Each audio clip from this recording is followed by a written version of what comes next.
श्री कृष्णा, राधे राधे। आप सभी को मेरा नमस्कार। आज मैं आप सभी को बैसाख मास महात्म्यम का 22वां अध्याय सुनाने जा रही हूँ। शुक्रदेव जी बोले, हे राजन, इन सब पुण्यवर्धनी तिथियों में शुक्ल पक्ष की द्वादशी संपूर्ण नाश करने वाली है। जिसने इस द्वादशी का सेवन नहीं किया, उसके दान, तप और उपोषण, व्रतादि करने से क्या फल है? इष्टापूर्ता से क्या फल है? जो फल गंगा पर ग्रहण के समय सहस्त्र गोदान करने से मिलता है, वही वैशाख मास में द्वादशी के दिन योग्य ब्राह्मण को अर्पण करने से होता है। गंगा में दुर्भिक्ष के समय प्रतिदिन करोड़ों मनुष्यों को भोजन कराने से जो फल मिलता है, वही द्वादशी के दिन ब्राह्मण को भोजन देने से मिलता है। जो शुक्ल पक्ष की द्वादशी के दिन एक चुटकी अन्न भी सुपात्र ब्राह्मण को देता है, उसे कोटि ब्राह्मण भोजन का फल मिलता है। जो मधु सहित तिल के पात्र का दान द्वादशी के दिन करता है, वह संपूर्ण बंधनों से छूट विष्णु लोक को चला जाता है। शुक्ल पक्ष की एकादशी के दिन जो रात्रि में जागरण करता है, वह जीते जी ही मुक्ति पा लेता है और उसके सब देवता प्रसन्न रहते हैं। करोड़ों सूर्य ग्रहण और चंद्र ग्रहणों में जो तीर्थों में स्नान आदि करने से फल मिलता है, वह एकादशी के दिन प्रातःकाल स्नान करने से मिलता है। जो मनुष्य द्वादशी के दिन तुलसी के कोमल पत्रों से विष्णु भगवान का पूजन करता है, वह अपने 7 कुलों का उद्धार करके विष्णु लोक को जाता है। जो कोई बैसाख में द्वादशी के दिन बच्चे सहित गोदान करे, वह अपने कोटि कुलों का उद्धार कर विष्णु लोक का अधिकारी होता है। जो कोई शुक्ल पक्ष की द्वादशी के दिन यम, पितृगण, गुरु, देवता और विष्णु भगवान के निमित्त दक्षिणा सहित जल का घड़ा दान करे, दही और अन्न भी दान करे, उसका फल सुनो। उसको जो पुण्य प्रयागराज में प्रतिदिन करोड़ों मनुष्यों को 1 वर्ष तक शटरयुक्त सुंदर भोजन कराने से होता है, वही फल मधुसूदन भगवान की आज्ञा से उसको मिलता है। जो कोई द्वादशी के दिन शालिग्राम दान करता है, वह संपूर्ण पापों से छूट जाता है। जो ग्रहण के समय गंगा में सप्त दीपवती पृथ्वी का करोड़ बार दान करे, उसके समान ही फल मिलता है। द्वादशी के दिन जो मधुसूदन भगवान को दूध से स्नान कराए, उसे राजसूय और अश्वमेघ यज्ञों के समान फल मिलता है। वही फल गंगा में मिलता है, इसमें संदेह नहीं है। त्रयोदशी के दिन जो दूध और दही मिलाकर विष्णु भगवान का पूजन करे, उसमें शकरा, मधु और घृत मिला मधुसूदन भगवान की प्रसन्नता के लिए भक्ति पूर्वक पंचामृत से भगवान को स्नान करावे, वह अपने सब कुलों का उद्धार कर विष्णु लोक को जाता है। जो सायंकाल के समय विष्णु भगवान की प्रसन्नता के निमित्त शरबत दान करे, उसके पहले के पाप ऐसे दूर हो जाते हैं जैसे सर्प अपनी पुरानी केंचुली छोड़ देता है। सायंकाल के समय जो रसीली ककड़ी दान करे, उसके रस के प्रताप से कर्म बंधनों से मुक्ति पाता है। जो कोई ईख अथवा आम दान करता है, उसके कुटुंब में 100 पीढ़ी तक बराबर संतान चलती रहती है। जो द्वादशी के दिन सायंकाल के समय चंदन आदि दान करे, वह आने वाले व्याधियों से सदैव मुक्त रहता है। हे राजन, द्वादशी के शुक्ल पक्ष में जो कुछ भी पुण्य किया जाता है, वह अक्षय फल का दाता होता है। हे राजन, इसकी प्राप्ति क्यों हुई, यह भी मैं तेरे सामने कहता हूँ। इसके सुनने से संपूर्ण पाप दूर हो जाते हैं और अत्यंत मंगलकारी है।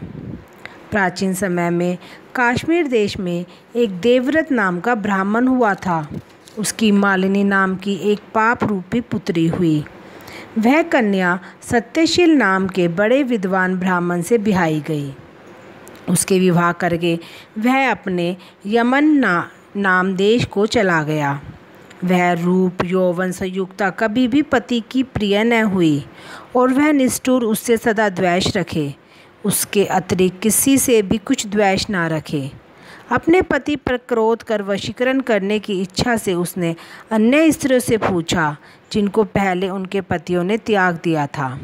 तब वे बोली, तेरा पति वशीभूत हो जाएगा, हमें अच्छी तरह विश्वास है। हमने तो वशीकरण की औषधि से अपने पति को वश में कर लिया है। तू योगिनी के पास जाकर सुंदर औषधि दे देगी। तू सोच विचार मत कर, तेरा पति तेरे दास के समान हो जाएगा। तब हे राजन, वह उनके कथनानुसार योगिनी के मंदिर में जा योगिनी को अत्यंत प्रसन्न करने लगी तथा वह दुराचारनी बहुत शीघ्र ही उस कुटी में पहुंची जहाँ 100 स्तंभ बने हुए थे। वह कुटी बहुत लंबी चौड़ी कांतिमान थी। उसके चारों ओर झालरदार कपड़ा लगा था जिसमें गोटा किनारे लगा हुआ था। बड़ी बड़ी दीवारों में चारों ओर सफ़ेदी ही रही थी। दीपक जगमगा रहे थे। ऐसे शोभामान स्थान में विराजित सेवा करने को आने वालों को देख रही थी। रुद्राक्ष की माला से जप कर रही थी। इस प्रकार योगिनी से जब उस स्त्री ने प्रार्थना की तब योगिनी ने प्रसन्न हो मन को शोभा कराने वाले मंत्र बताए। तब उसने नमस्कार कर पैर की हीरों की जड़ी हुई अंगूठी जो बहुत चमक रही थी भेंट की, जिसमें सुंदर जड़ा हुआ सुवर्ण सूर्य की कांति के समान प्रकाश देता था। पाँव की अंगूठी देख योगिनी अत्यंत प्रसन्न हो गई। पत्नी के अपमान से व्यथित हृदय का वृतांत जान हित की बात कहने लगी। यह रक्षा चूर्ण संपूर्ण प्राणियों को वश में करने वाला है। यह चूर्ण अपने पति को दे, उसकी ग्रीवा की रक्षा करना। जो तेरे पति तेरे वश में हो जाएगा और किसी के पास न जाएगा और तेरे दुष्चरित्रों को देखकर भी कुछ नहीं कहेगा। वह उस चूर्ण को लेकर अपने घर आई और संध्या समय दूध में मिलाकर वह चूर्ण दे दिया और ग्रीवा की रक्षा कर दी, कुछ विचार न किया। हे राजन, उस चूर्ण को पीने से उसे क्षय रोग हो गया, जिससे वह दिनों दिन क्षीण होने लगा और उसके गुहास्थान में दुष्ट घाव होने से कीड़े पड़ गए। जब कुछ दिन में पति की ऐसी दशा हो गई तो वह दुष्ट पुंचली इच्छापूर्वक विचारने लगी। तेज क्षीण हो जाने से व्याकुल इंद्री वाला वह पति रात दिन त्राही त्राही पुकारने लगा और बोला, हे शोभने, मैं तेरा दास हूँ, मैं तेरी शरण में हूँ, मेरी रक्षा कर। मेरे पर स्त्री की इच्छा नहीं करता हूँ। हे राजन, अपने पति के ऐसे वृत्तांत को सुनकर बहुत घबराई और सोचने लगी कि पति जीवित रहेगा तो मैं गहने कपड़े पहनती रहूँगी। ऐसा सोच दौड़कर वह योगिनी के पास गई और उससे सब वृत्तांत कहा। तब उस योगिनी ने पहली औषधि का दाह शांत करने के लिए निमित्त उसको दूसरी औषधि दी। औषधि के देते ही तत्क्षण उसका पति स्वस्थ हो गया, जिससे पहले चूर्ण से उत्पन्न हुआ दाह इससे शांत हुआ। तब से पति घर में ही रहता और उसके वशीभूत हो गया। घर के काम के बहाने से उत्पत्ति घर में आकर निवास करते। इसी प्रकार सब जाति के व्यभिचारी मनुष्य घर में आते रहते, परंतु उसे स्त्री के आगे कुछ भी कहने की शक्ति न थी। इसी पाप के कारण उसके शरीर में भयानक पाप नाशक कीड़े पड़ गए। उन कीड़ों ने उसकी नाक, जीवा और दोनों कानों में छेद कर दिए। स्तन कट गए, उंगलियों की ठोंठ बंध गई और पाँव से लूली हो गई। ऐसे कष्ट भोग कर अंत में देह त्याग कर नरक भोगने लगी तथा 15 सहस्त्र वर्ष तक त्रामभांड नामक नगर में दग्ध होती रही। फिर 100 जन्म तक बार बार कुत्ते की योनि में पड़ी। नाक कट रही है, कान फटे हैं, मस्तक में कीड़े पड़ रहे हैं, पूँछ कट गई है, टांग लंगड़ी हो गई है। इस दशा में वह घर घर घूमती थी। पीछे 100 वीर देश में पदम बंधु नामक ब्राह्मण की दासी के घर कुतिया बनी और अत्यंत दुख से व्याकुल, कान, टूटे नाक, कटी फटी और पूँछ छिन्न भिन्न, मस्तक में कीड़े भरे रहते, तयोनी में भी कीड़े पड़े रहते। इस प्रकार उस जन्म में भी अनेक क्लेशों को सहन करती थी। देवयोग से जब कर्म फल पूरा हो गया तो वैशाख में मेष की संक्रांति में शुक्ल पक्ष की द्वादशी के दिन पदम बंधु का पुत्र नदी में स्नान कर पवित्र हो गीले वस्त्रों से घर आया। वहाँ तुलसी स्तंभ के पास उसने अपने चरण धोए। उसी स्तंभ के नीचे वह कुतिया सो रही थी। अतः सूर्योदय से पहले वह कुतिया उन चरणों के धोए जल में लेट गई, जिसके उसके सब अशुभ कर्म तत्काल नष्ट हो गए और पूर्व जन्म की याद हो आई। अपने पूर्व जन्म के किए हुए कर्मों को सोच सोचकर ताप से व्याकुल होकर बेचारी करुण स्वर से त्राही त्राही करने लगी और भय से व्याकुल हो उस मुनि से अपने कर्मों का वर्णन करने लगी कि मैंने अपने पति को विष दिया, फिर अनेक प्रकार के दुष्चरित्र करे। हे ब्राह्मण, जो कोई धर्महीना दुराचारणी स्त्री अपने पति को वश में करती है, वह मेरे ही भांति त्रामभाण नामक नगर में डालकर तपाई जाती है। पति ही नाथ है, पति ही स्वामी है, पति ही देवता है, उसके संग अनर्थ करके स्त्री सुख कैसे पा सकती है। जो कोई अपने पति को दुख देती है, वह 100 जन्म पर्यंत कुत्ते की योनि को पावे और शरीर में असंख्य कीड़े पड़ जाते हैं। अतः हे ब्राह्मण, स्त्री को उचित है कि सदा अपने पति की आज्ञा माने। मैं तुम्हारे सम्मुख खड़ी हूँ। यदि तुम आज मेरा उद्धार कर दो तो फिर मुझे नीच योनि नहीं मिलेगी। बैसाख मास में भगवान की प्रार्थना का मंत्र इस प्रकार है। मधुसूदन देवेश बैसाखे मेष के रवो प्रातः स्नानम करिष्यामि निर्विघ्नं कुरु माधव। इसका अर्थ है, हे मधुसूदन, हे देवेश्वर माधव, मैं मेष राशि में सूर्य के स्थित होने पर बैसाख मास में प्रातः स्नान करूँगा।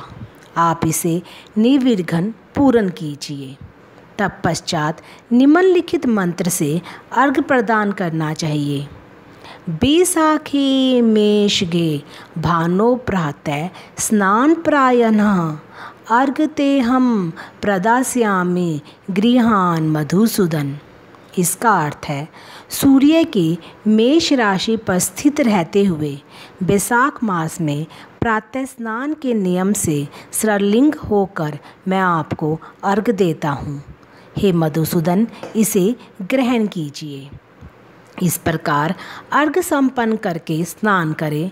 फिर वस्त्रों को पहनकर संध्या तर्पण आदि सब कर्मों को पूरा करके बैसाख मास में विकसित होने वाले पुष्पों से भगवान विष्णु की पूजा करें। उसके बाद बैसाख मास के महात्म्य को सूचित करने वाली भगवान विष्णु की कथा सुनें।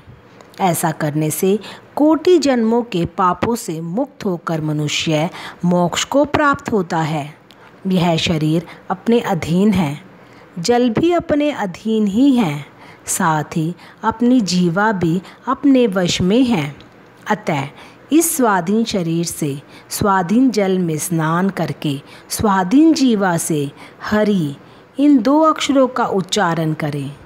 जो बैसाख मास में तुलसी दल से भगवान विष्णु की पूजा करता है, वह विष्णु की साज्य मुक्ति को पाता है। अतः अनेक प्रकार के भक्ति मार्ग से तथा भांति भांति के व्रतों द्वारा भगवान विष्णु की सेवा तथा उनके सगुण का या निर्गुण स्वरूप का अनन्य चित्त से ध्यान करना चाहिए। धन्यवाद।